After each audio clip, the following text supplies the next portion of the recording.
Olá! Na aula de hoje vamos falar sobre a origem da vida.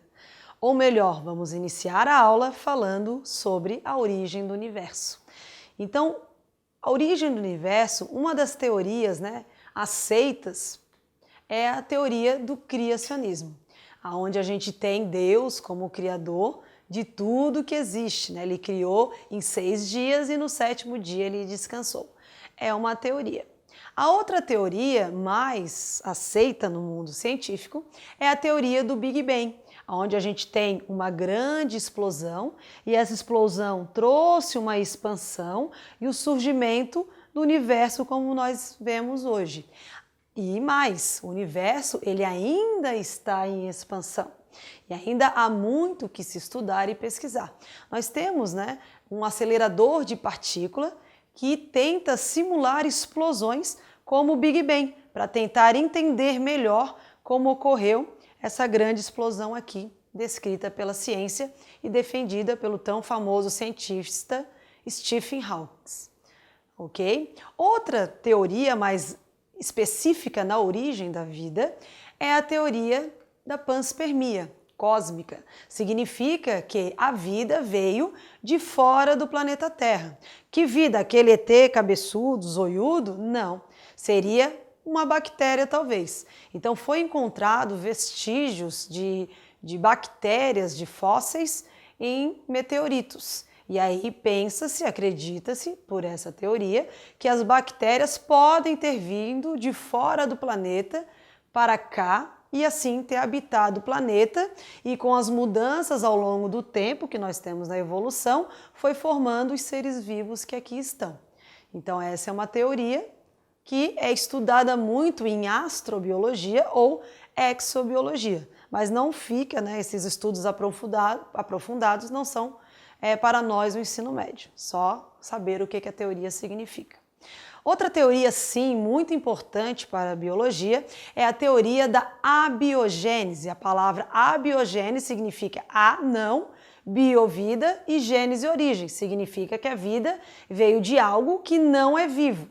Essa teoria também é chamada de geração espontânea. Então teve um cientista que fez uma pesquisa muito interessante e ele fez o seguinte, ele pegou um monte de roupa suja e jogou lá num quarto e fechou e deixou essa roupa lá no quarto escuro por uma semana. Primeiro, na época que esse cientista fez, você pensa naqueles castelos medievais e com certeza o chão não era de porcelanato. Era um chão de terra. E aí, quando ele abriu esse quarto depois de uma semana, o que apareceu nesse quarto? Um monte de barata, de rato, um monte de formiga. E aí ele falou, olha, estão vendo? Foi da roupa suja que surgiu a barata, o rato e a formiga.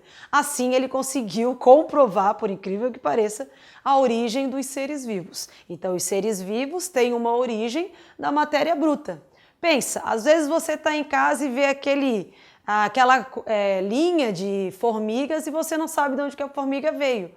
Ela brotou do azulejo? Não.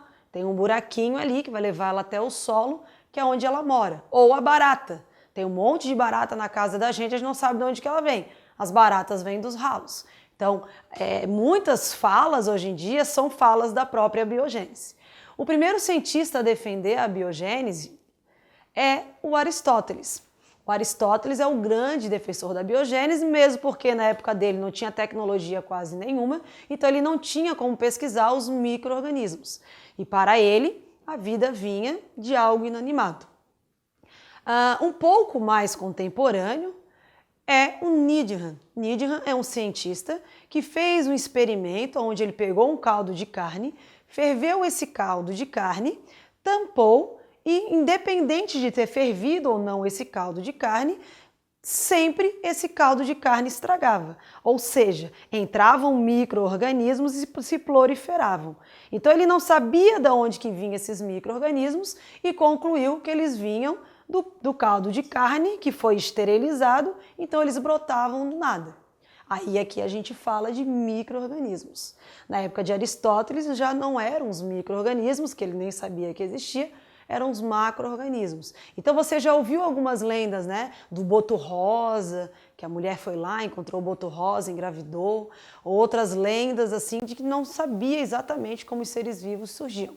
Certo? Então esta é a teoria da abiogênese e ela se prolongou até mais ou menos o século XVIII. Certo, pessoal? É isso aí. Eu continuo a explicar a teoria da biogênese agora na nossa próxima aula. Tchau!